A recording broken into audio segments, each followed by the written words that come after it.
So welcome everyone. Thank you for joining today for the World Beyond IDFA webinar. Today we will be talking between Winclap and Appreciate about the future of attribution and how all your campaigns will work after Apple makes the switch and how things were evolving so far. The agenda is mainly going through a quick recap so everyone is at the same level of understanding on what's going on, and then have a discussion with Yossi, open discussion afterwards, talking a bit more about IDFA and how it will impact all your Apple iOS campaigns. So, well, first of all, welcome Yossi. Thanks for joining. We will be the two people in this webinar talking today, so you'll be a bit tired of us talking. Hopefully you learn something afterwards. So I think that's what we are aiming for. If you want, you can present yourself and Appreciate, Yossi. Of course. So first of all, nice to meet you all, and thank you for joining the webinar. My name is Yossi. I'm working at Appreciate for the past 4 years. I'm the Director of Client Success at Appreciate, based in Israel. Appreciate is a programmatic DSP. We have our own technology and our own bidder. We offer a full transparency of tens of billions of auctions a day from more than 30 exchanges. And we help advertisers to do user acquisition and re-engagement campaigns on our platform. We also provide algorithms that can do automatic optimization towards the KPIs that the clients needs. And of course, we are fully ready once iOS 14 will kick in, because that's the main topic that everyone is discussing the past few months. Amazing. Yeah, myself, so I'm Gon. I lead the growth team here at Winclap. In Winclap, just a super quick recap, we help companies grow their business, both like running and building user acquisition, retention, and engagement campaigns. And we do that through either services. We have a big growth expert team that can help you run campaigns in many channels. Like, for example, Appreciate is a good partner of us. And on the other side, we have some technology, some analytics tool, plus some AI insights. Like, we've been launching a budget allocator. That's a tool for like helping you predict what your CPA or ROAS is in each channel before you even change your spend levels. So, and with that, simplify a bit the life of the marketer. So we work with several companies across Latin America and the world. So thanks for joining, and we'll start right over. So the main topic here will be IDFA. And we wanted to like start with a quick survey to understand how everyone is here and what's your status on IDFA. So first of all, super quick survey that we'll share on the chat. 2 questions. So how big of an impact do you think IDFA changes will have on your business? That's the first one. And the second one is, how prepared do you think your business is for IDFA?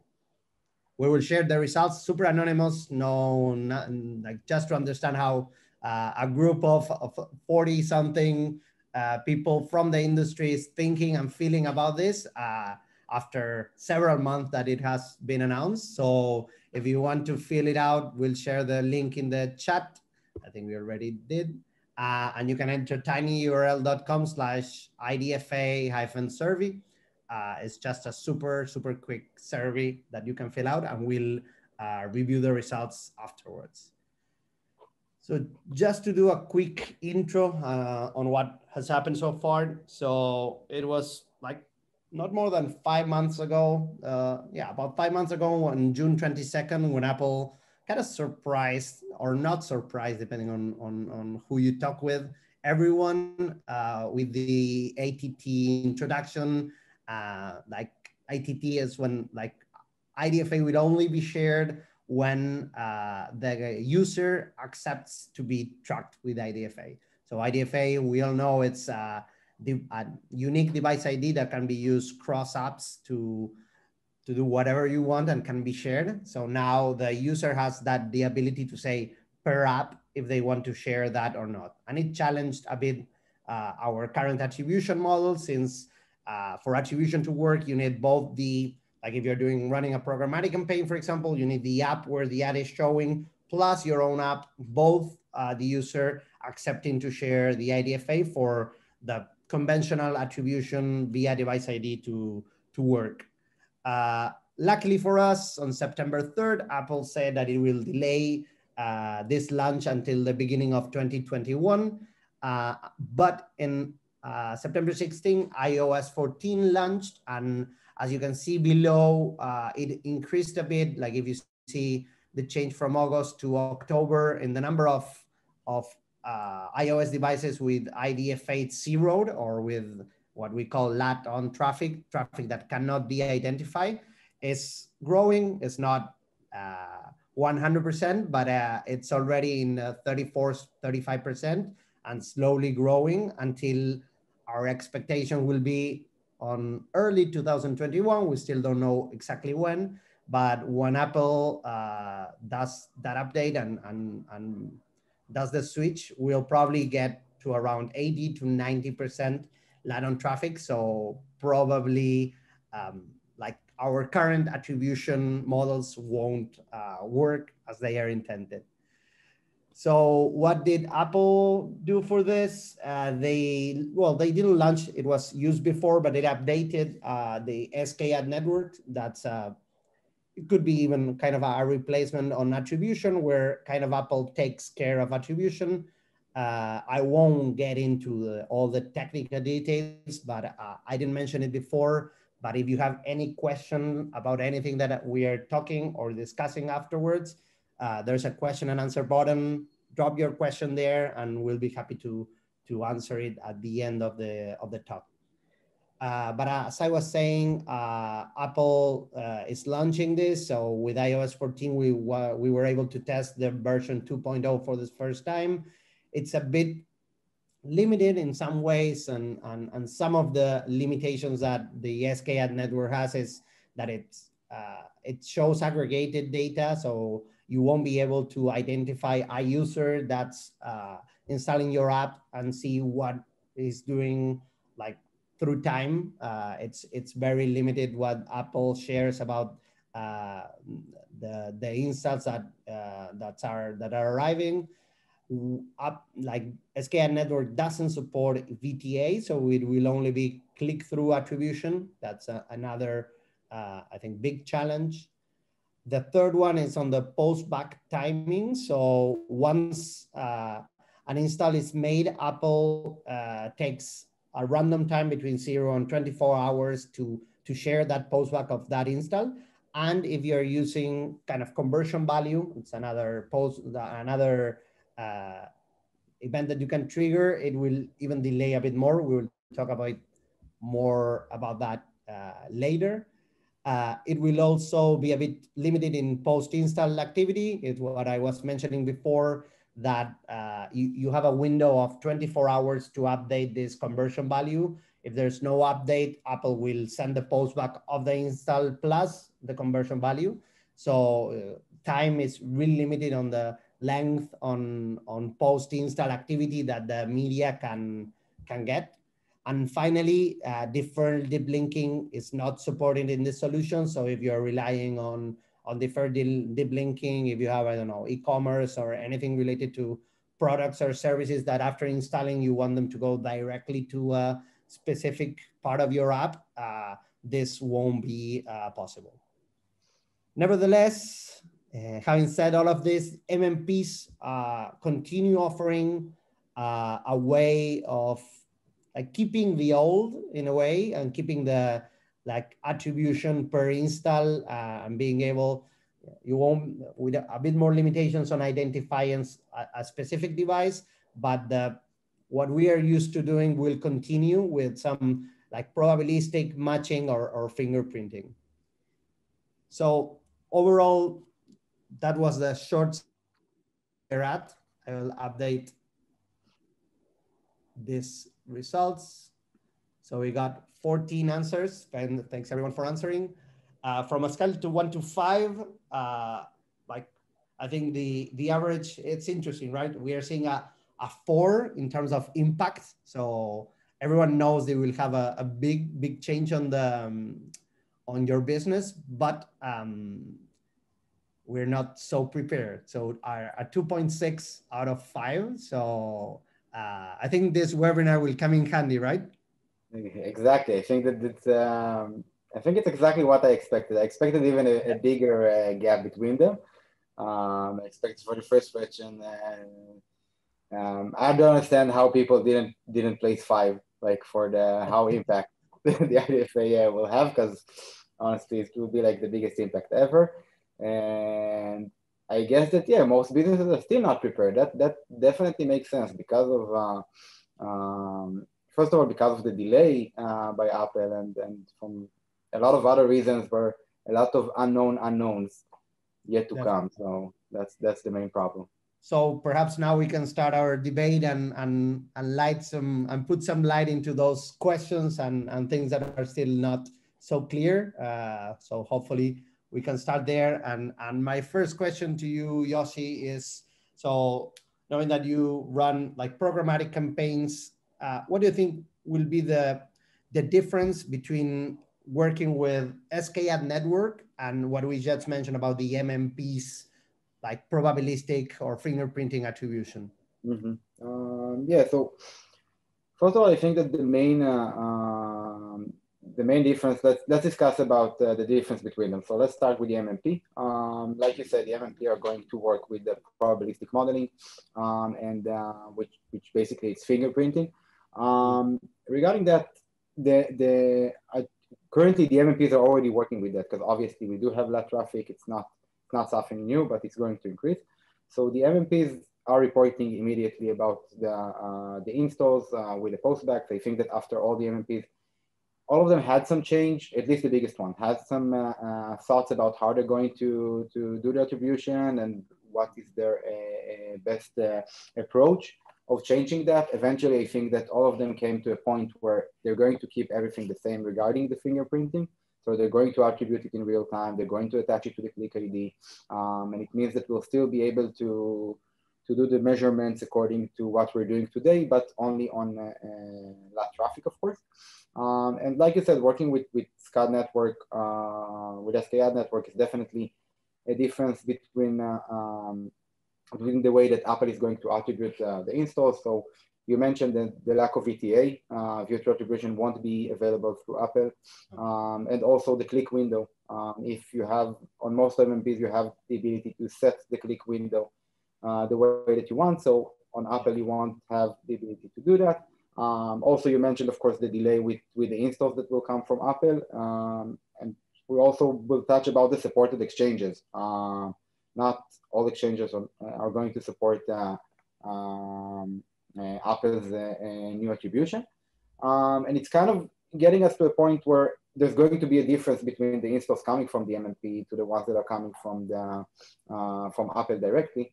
Most of the UA managers, the managing UA campaigns, needs to decide how they're going to optimize, or on which one they are going to relay.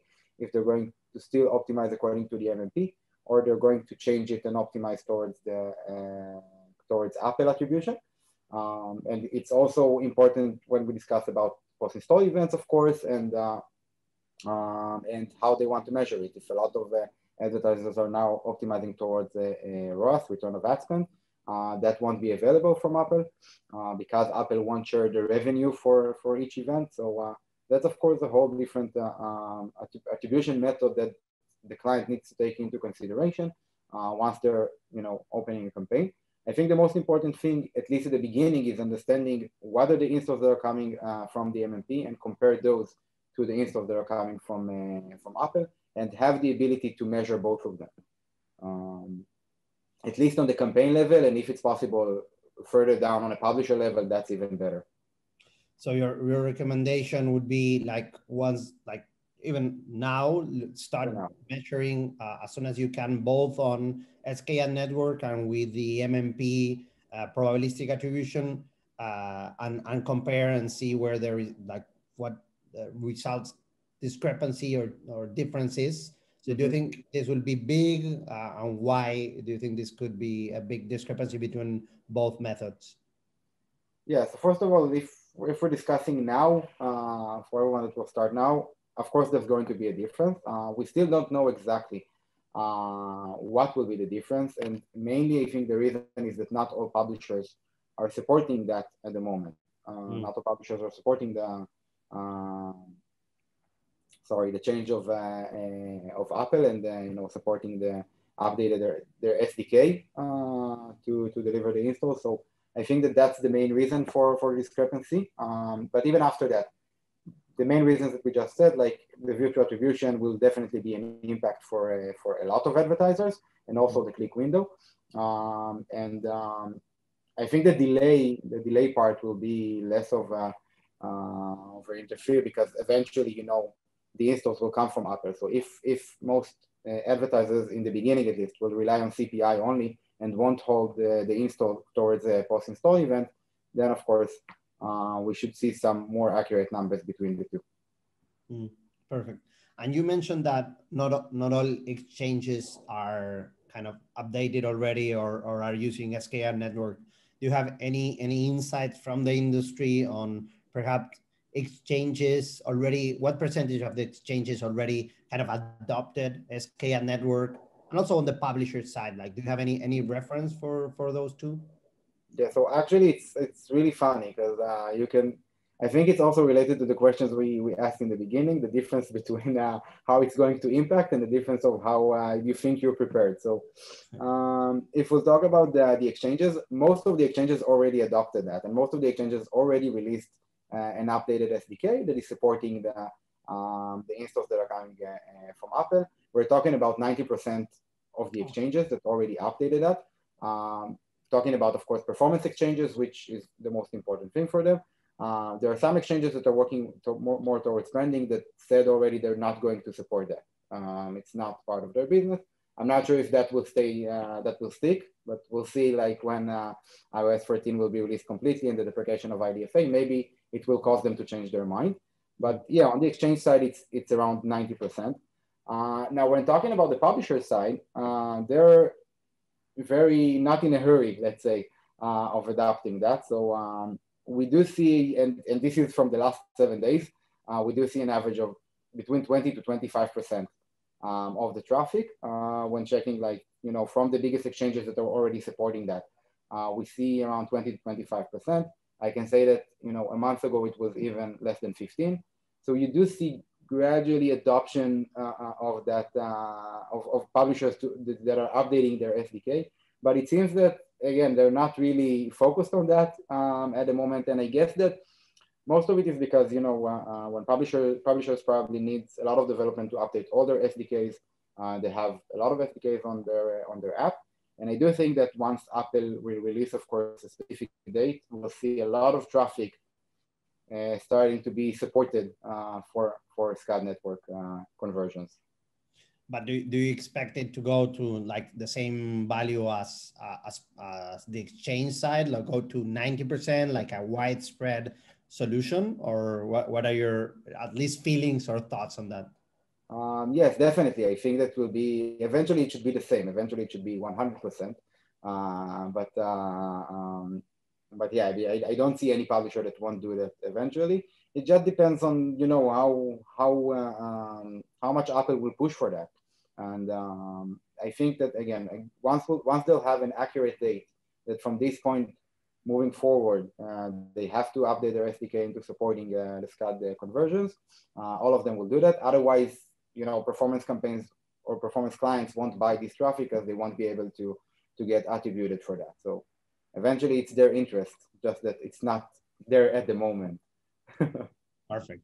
Amazing. So we'll probably see them all updating once Apple releases, or a week before Apple releases all the changes on ATT. Yeah. So it seems that most publishers are not very good in doing homework. They're just, doing it.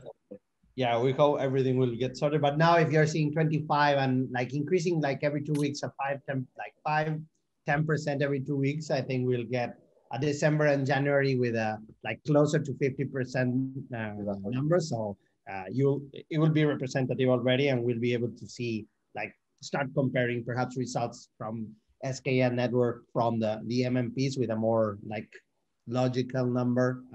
So that will be great. Exactly. Exactly.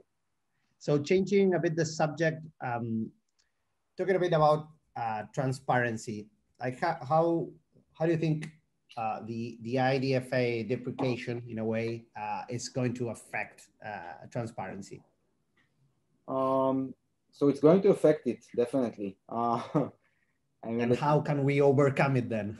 Yeah, let's see. So, of course, that when we talk about transparency, we talk about different methods of transparency. If it's not only the publisher level, of course, it's also exchange, it's ad format, it's which creative working the best, and which devices are working the best, and of course, all this information is coming from the IDFA, which eventually helped a lot of DSPs and platforms in general, also social platforms such as Facebook, Google, and many more, to get a lot of information about the user, and then of course share it with statistics, and also use it for their algorithms, use it to buy traffic eventually. So regarding the change that Apple is going to do, of course, a lot of this information will be unavailable from that point moving forward. Apple did say that they are going to support the publisher level, but they won't share more information than that. So, for example, on our side, we're integrated with more than 30 exchanges. It would be hard to know which exchange is performing better. Is it Mopub? Is it Fiber? Is it Unity, Chartboost, Plavin, many more? It's really we really won't be sure, and of course that's one of the biggest issues in that case. I think that the main change that we need to do in order to overcome it is, first of all, or the industry itself, not specifically us, but it's moving backwards to targeting according to publisher level optimization rather than the user level of optimization. Looking at the publisher level optimization is checking the categories and some more parameters, using more contextual targeting. Also, one thing that Apple did approve is the 100 parameters, the 100 numbers that they are approving for each DSP or each platform to pass on to them, and they will send back this information. Eventually it's a decision of a DSP if to use that information towards optimization and towards the algorithms, or using that towards transparency. And I think that the main key is trying to balance between them, because obviously we do want to keep the transparency that we have today. We do want to give you as much information as possible. We do want to continue and give you the information about the exchange and about the ad format. We believe that video and rewarded video is not the same traffic, even though they are coming from the same publisher and even from the same exchange. But we do need to use the information that Apple still allows us to get back towards the optimization, towards the algorithms that will know exactly which traffic to buy for you with the contextual information that we'll be able to use. Yeah, makes sense. So to sum it up, I think we will overcome it. There's options there. We have the 100 100 values from Apple for the campaign ID. We will probably rely a lot more on contextual and context, as we did at some point. And we never know what next SKAdnetwork updates would bring. I think SKAdnetwork is still super young, so probably the next updates it can improve and help us more in terms of optimization and post instance. Yeah, definitely. I think that also I think that depends also on the big advertisers to push Apple, big developers to push Apple to. I'm not sure if Apple is listening, but to push Apple to some more information that eventually they need. I think that currently the most important thing is the creative, which won't be available. And I think that, eventually advertisers wants to know, I'm using one creative versus the other, which one is working better on which type of traffic. It's not user-related information. It's, again, more contextual and more related to the publisher. So definitely I do expect that to be changed in the future. Yeah, I think like Apple, it's super focused on user privacy, and there are many changes and updates that you can do to SKAdnetwork that don't like compromise user privacy and can help all networks optimize much better, and all advertisers get a lot more information on what's going on and what's happening to their like marketing spend and their campaigns. Mm-hmm. Great. So the next question is more related to like running campaigns on LAT traffic. So how do you think LAT traffic will impact a client's and advertiser's performance? And how do you recommend like buying this traffic?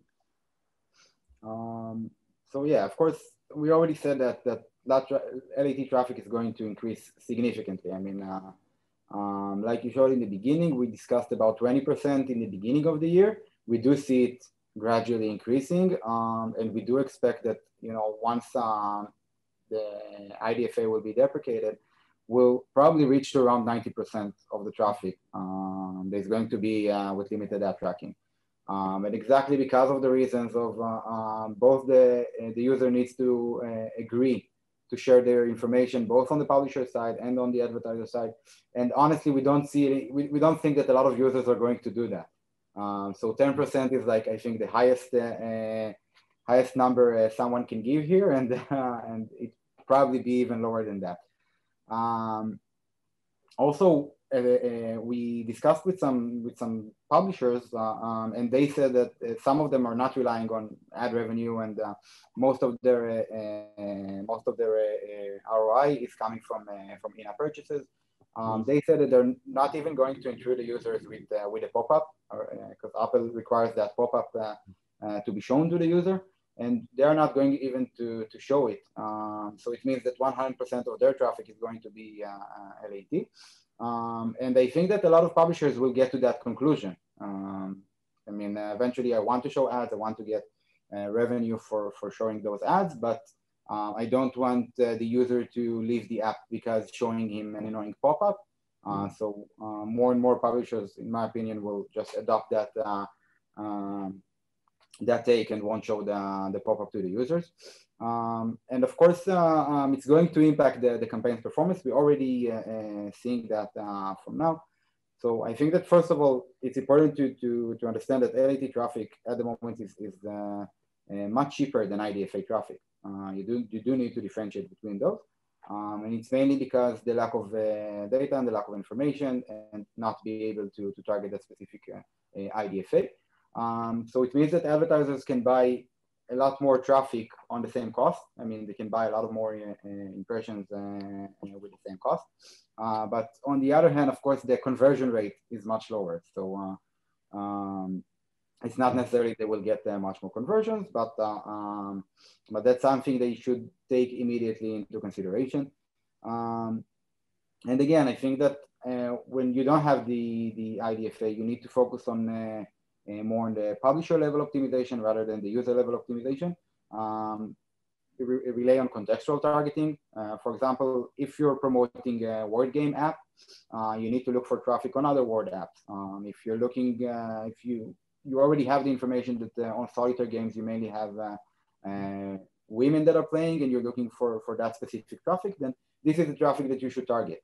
So it's kind of going back a few years ago, but I think that, again, it's an important step in order to understand what traffic you should buy.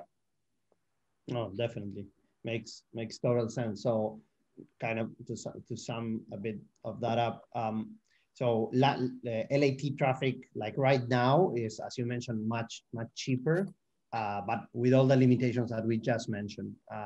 So as a consequence, if you like run or start a LAT traffic campaign, you'll probably get like lower conversion rates than with all the optimization algorithms that are running on the LAT LAT off traffic campaigns, like normal IDFA traffic. Okay, I mentioned, amazing. So next question, and also related to that, so what would you recommend then advertisers to do? First of all, I think that they should immediately start testing LAT traffic. It's not the same traffic as IDFA. And again, we do expect it to increase significantly. So advertisers definitely needs to start to think about it. I mean, currently they have their own measurements. They know exactly what is the expected conversion rate when they open a new channel. They know exactly what is the post-install events that they're measuring for, and they're probably not buying too much of LAT traffic, and that needs to be changed immediately because they need already to set their measurements and to understand what they're going to face once the deprecation of IDFA will start. I think that also a very important thing is to understand top publishers for LAT. So if, for example, an advertiser is currently buying a lot of traffic on Facebook, for example, on other channels where they're building user graphs, they can check the list of publishers that they are buying at the moment. And I guess that most of those publishers won't be related to the app that they are promoting. And on LAT traffic, it won't be necessarily the case. So if they will take the top publishers that they are buying at the moment on other channels and will just start buying LAT traffic and will say, okay, this is the list of top publishers that is working for me, and this is the list that I want to buy, they will find out that it's not necessarily the same publishers. It's not necessarily the same measurements that they already have. And they should start focusing on building that new list of top publishers in order to understand what they should buy. I think that's the most important thing. I want also to discuss about what advertisers should do regarding SKAdnetwork, because I think that's important as well. I know that not a lot of advertisers started optimizing towards SKAdnetwork conversions or using the Apple mechanism, but we do expect in the future for them to do that as well. So I think they need to approach it the same as the LAT. I mean, looking at that looking at it the same. It's going to be a different type of publishers that they're currently running on. It's going to be a different set of KPIs. On that sense, they have to start building their own post-install events specifically for SKAdnetwork. They won't be able to use a 7-day KPI if it's 7-day ROAS, if it's any CPA that should come after this time of day. So they have to start building their own events and new events. 7 days, of course, will be too much for the key event to come. And 1 day probably won't be enough. So something in the middle in order to buy publishers, but also having some information about which of them is working the best for your campaign. Yeah, and I think they will probably need to test. So we won't know in advance what's going to work perfectly. I know most of the MMPs already, I think, implemented and are going to help with all these changes on sending the conversion value back to Apple. So also one recommendation from my side is update your MMP's SDK. Probably the latest versions are always going to support all these changes that Apple is making. And then it will be trying and seeing with these limitations what like post-install events you should send, how often. So normally, if I don't know, someone it takes 3 days to do their first purchase, probably unless you do something in the middle, you will lose that type of client. So you need to start thinking about like different proxies at different times, and I think it's super important. The good thing is that like Apple gave us a bit more time. And as you mentioned, we are seeing LAT traffic increase. And I quoted an AppFlyer report where they say that it was already globally around like 35%.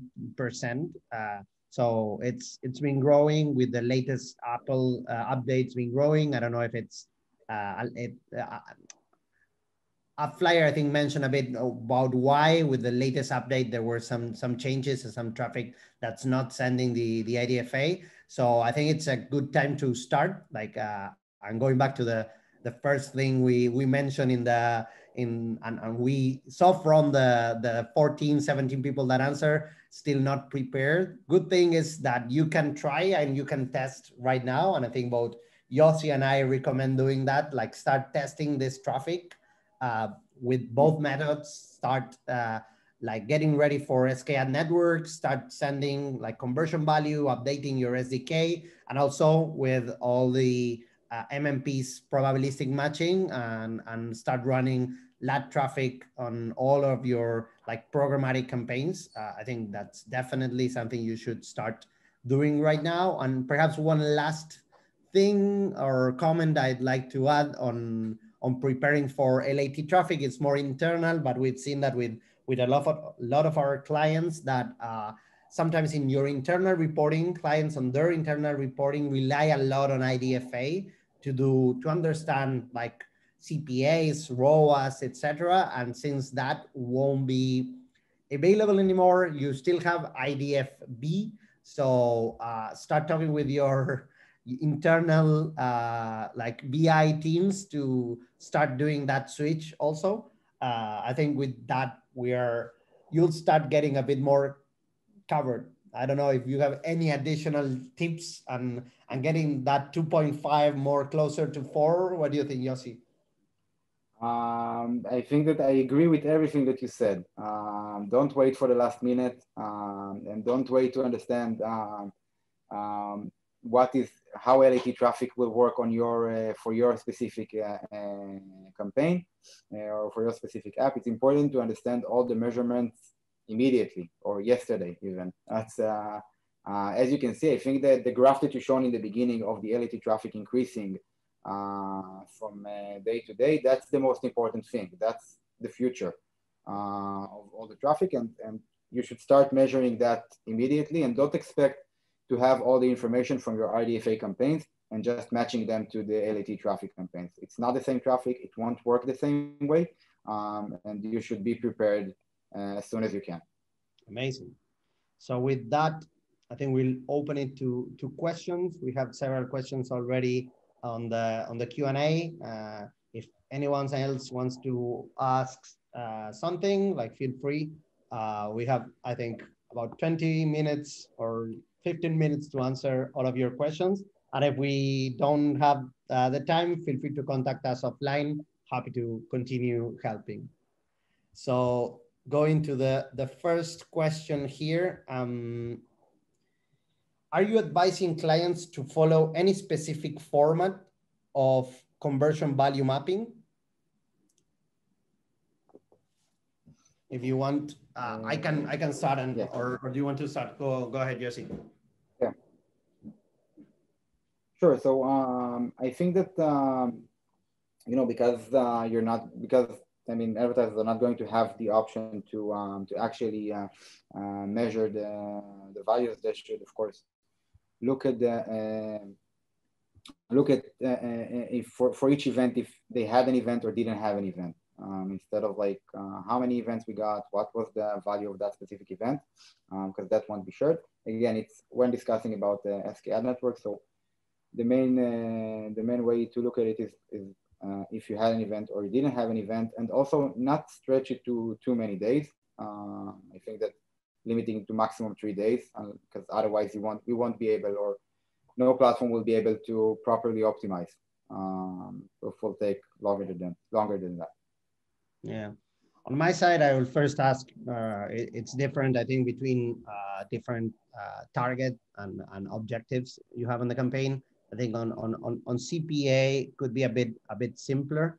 There are ways you could do and send an update to Apple, like just to delay for a couple of days. It depends on also how long it takes from the install to your key event. If it's something that happens on the first 24 hours, like if you get like 80–90% of your key event in the first 24 hours, I think it's the simplest setup you'll get. You just need to send an event, perhaps if you have any predictive LTV or any predictive value on the conversion value. Otherwise, you can send, I don't know, just a 1, and you'll know that one is the value of an install being converted, and then you add up all the conversions that you have, and you can quickly calculate CPA with a high degree of certainty, right? If your key event takes more than 1 day, there are a couple of things that you can do. You probably, well, the first thing that you can do is implement a similar methodology and sending only the ones that convert during 1 day. You will always have LAT, some or a piece of LAT off traffic that you can understand how they behave. So what percentage of your clients do your key event in the day one, and then kind of forecast how many will do in the coming days. So that would be one option. The other option would be to send kind of dummy data after the first 24 hours. Users need to open the app, so it's a bit complex. They need to be active, and try to delay that until you get the key event really done by the client. That could be something on CPA, on ROAS. It's a bit more tricky. I think you need to think about it a bit more, and probably add up all the revenue you have and send it at a particular point in time. Some of the MMPs already offer good solutions to start testing this and trying, as I mentioned before. You can try first with one method, see how it goes, how it compares also with the MMP's probabilistic attribution, and then start deciding from that. I don't think we will have one perfect solution for conversion value. I think we will have to iterate. The second question I'm seeing here is, what do you think are the most important aspects, attributes to consider for campaign ID mapping? There, Yossi, I leave it to you. Cool, of course. So I think the most important thing is, again, if we're talking about contextual targeting in the contextual world, it's important to understand where you're buying the traffic from. So of course, the publisher, the exchange, and also the ad format. These are the three main keys that you should use. Again, to evaluate the traffic, because eventually it's going to be a traffic point of view and not user point of view. Like moving forward, again, and that's those are the main keys that I think that are important. Yeah, on my side, I think it's, as Yossi said, it will be something that it will be used more for optimization and getting your media partners to optimize more than perhaps what we are more used to at this point, that it's like labeling the campaigns, etc. So I think it will be challenging. I think it will be even more challenging for perhaps gaming, where you have like lots of campaigns per country. Perhaps companies that are more on like more limited in number of countries that you have can perhaps have lower number of campaigns, but it will be definitely something that you should ask your media partners, and it will, I think, probably depend a lot in each one. So take Yossi's advice on this. Great. The third question is, what type of advertising campaigns do you think will be more competitive in the post-IDFA world? Example, still app campaigns, web ads, brand video, influencers, etc. Interesting question. I think that first of all, I think the app campaigns will still be, most competitive post IDFA world. I don't see that. I think it's important to clarify, and I think that everyone will probably agree. The fact that IDFA will be deprecated doesn't mean that budgets will be taken from campaigns, and doesn't mean that app campaigns won't continue advertise and promote their app. There might be a shock in the beginning, but I do think that all the advertisers still want to develop app, still want to get users, and still want to do user acquisition campaigns. It's just a bit of a different world. It's understanding how to target and what you're going to buy. So I think that in the app world, at least, it's going to be the most competitive one, still going to continue being the most competitive one.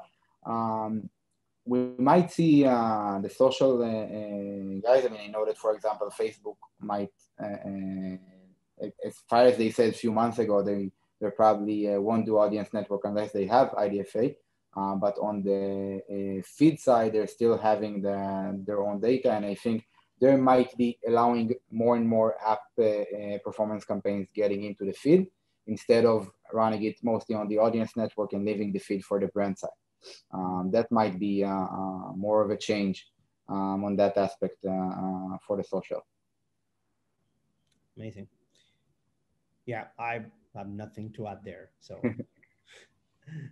next question is, what will be the impact to measurement of campaigns with self-attribution networks like Facebook or Google?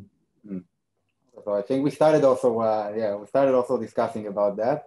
I didn't even see the next question when I started discussing about that. So I think that, like we said, Facebook, according to their announcement, they're going to not be using the audience network on iOS 14 unless they have the IDFA, which means basically that Facebook is moving out from that.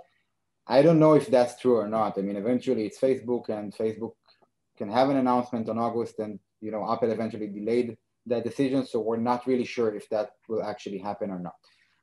Like I said, I think that they are going to get the performance campaigns into the feeds, both on Facebook and on Instagram. I do think that Google will use, and also using already YouTube for that. So they're not limited only to in-app traffic, which is outside of their own app. I don't know. Let's see. I mean, if indeed Facebook will leave the in-app world, the audience network at least for iOS, that will be a huge impact. Eventually, it's a lot of traffic that will be divided between the different channels, which are not Facebook, and also, of course, the rates will be much lower but that's related to the LAT traffic anyway, with or without Facebook. Yeah, totally. In terms of the tracking and everything. So I know Facebook will need to optimize. They will need their own SDK. So if you use like MMP for events on Facebook campaigns, like a recommendation is start implementing Facebook SDK, because event data, since they are trying to respect 100% on the user privacy, they are going to use their own kind of SDK to track and optimize. So if you're running any like lower funnel campaigns, value or in-app action, you will probably need the SDK, and you'll like measurement as Yossi say will be a challenge.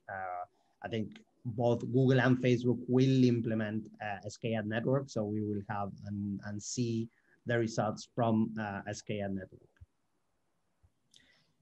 And another question here is, how will the iOS 14 changes impact ad fraud? So what are your thoughts on fraud? I don't like fraud. Yeah. I have to say that I don't have enough knowledge about that, but I do think that, I think that everyone expects Apple to, or Apple at least expects that the fact that they are controlling the whole chain between the install and the impression, of course, they will keep the fraud out. I guess that I'm not sure if they will allow fraud detection tools to be part of that, to be part of the installs, because eventually they rely on themselves. That's a big change. Eventually, I know that the MMPs are the ones that, in most cases, are the ones that are combating fraud with their own in-house tools. And I do know that a lot of developers are using third-party tools outside of the MMP to try and combat fraud. I do think that Apple, being Apple, will take all the control to their side, and then it will be harder to combat fraud, but also Apple won't declare about the fraud that is going through their attribution. So it is tricky here because eventually the control is on Apple's side. Yeah, Totally. I think it will be something that we will start, like every time there's a change in the rules, there's a change in how to trick them and bypass them. So I think it will be a much more controlled environment, since Apple is kind of taking care of everything, but there's always someone that can find a new way. At least at this point, I think it's a kind of safer environment, but like I'd be always kind of careful and on top of what's going on, what new fraud schemes can come up. I at least believe that it will be much safer at the beginning, because all networks need to kind of register with Apple. Apple has a lot of control, but you never know. Exactly. Another question, I think we have a bit more time. Do you suggest optimizing opt-ins for push notifications? That way you can prompt user to open the app again at a strategic time to push SKAdnetwork events. I have to say that I don't have a lot of information about that. I can say that, you know, using the push notification can bypass the annoying pop-up from Apple. So if you want to, you know, to create an event, it might help you, you know, keeping the user and then, you know, aiming them towards the event that you're looking for. I'm not sure what will be the impact actually on that point. Yeah, I never thought about this. It's a good idea from David. Like, thanks. I think it could work. Like, you need the app to be open to send the events to Apple. So I think it's like using push notification for this. It's interesting. I would always suggest you to optimize for opt-ins on push notifications. It's like still an amazing method to talk and interact with your users. So always using that, but I haven't thought about that for like sending SKAdnetwork events. I think it's a good idea, could work. One other questions, I think we did that quick. Have you seen any entirely new approaches, for example, from emerging startups to tackle the targeting problem? We are now working on device learning to build audiences. Would be nice to get in touch. I think, yeah.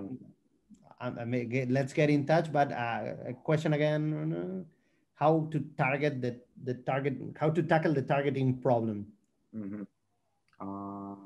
Yeah, I think if I'm reading this correctly, and I think that they're meaning to targeting specific IDFAs, you know, if it's retargeting campaigns. So I don't think that currently there's a proper solution for that. I mean, everyone is like thinking of how to tackle retargeting campaigns and how we should use that.